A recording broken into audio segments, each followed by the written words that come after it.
8:13 now, taking a closer look at one of the world's greatest mysteries. We're talking about the building of Stonehenge. Yeah, best-selling author Ken Follett has sold nearly 200 million copies of his novels worldwide, and his newest is set in that famous ancient site. NBC's Molly Hunter met up with him to talk about the inspiration behind his epic tale. Hey, Molly.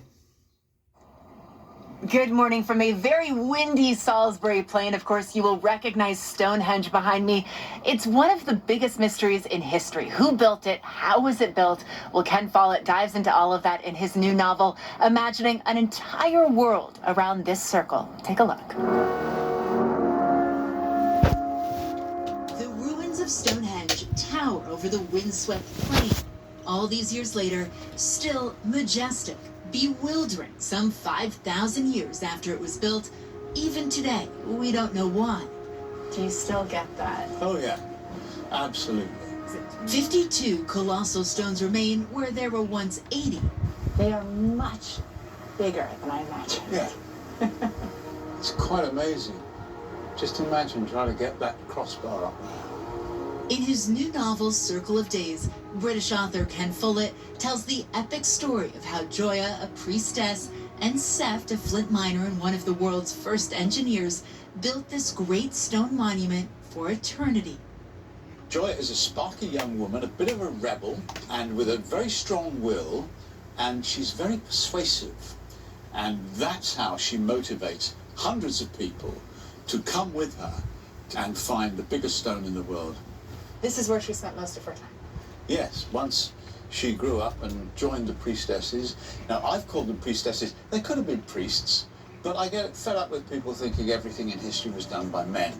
His research is exhaustive, at times quite physical. At age 76, putting himself in Seft's shoes. The best flint was underground. Well, I've seen video of you crawling through a tunnel. Yes, that's right. And as I was doing it, I was remembering that this tunnel was made in the Stone Age, and I had no idea how secure the roof was. How much of the book is your imagination? I would say normally the history in a historical novel is about 50% accurate history and 50% the author's imagination building on that. But in the Stone Age, it's more like 2080. There's so little known about the Stone Age that we have to imagine very much more, which is quite, that's what I'm good at. What Follett has imagined has baffled historians and archaeologists for centuries. These stones were found 17 miles to the north in this direction. You can see, can't you?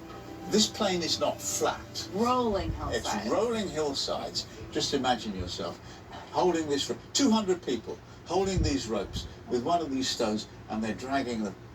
It must have been the hardest work in the world. Imagine trying to get the tops of the uprights level so that you can put a lintel on top. But with no wheel, no modern tools, life in the Stone Age was primitive. Historians can agree on that much. But why was it built? They knew when it was Midsummer Day and Midwinter Day. And one theory is, and it's only a theory, that Stonehenge was used as a calendar. Why this story? Well, I love stories about ordinary people who do something extraordinary. Don't you wonder if they knew at the time that this would outlive, centuries and centuries and centuries? I feel sure that's what they aimed at. After all, why make it so sturdy, so big, so fantastic, if you didn't want it to last until the Day of Judgment? It is awe-inspiring from... So big, so fantastic, if you didn't want it to last until the Day of Judgment.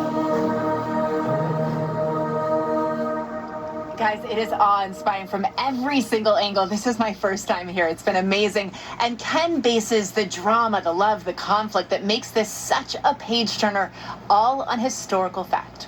Guys? God, that was fascinating. Molly, thank you so much for that report. And you continue to look at that and think, how? I mean, it's like the pyramids. It's like, I don't know.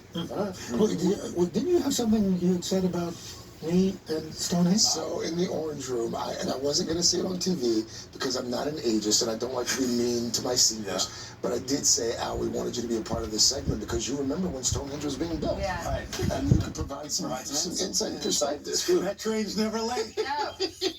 Well, you did call him a manhandler earlier. Correct. So you know what? It's just There you go. There you go. You're giving Bring it it to out. it's It's your giving it vibe. to That's the beauty of being. It's all even now. Yes. 1-1. Let's leave it at that. How about the forecast? This is the time. My young friend. This is the tiebreaker.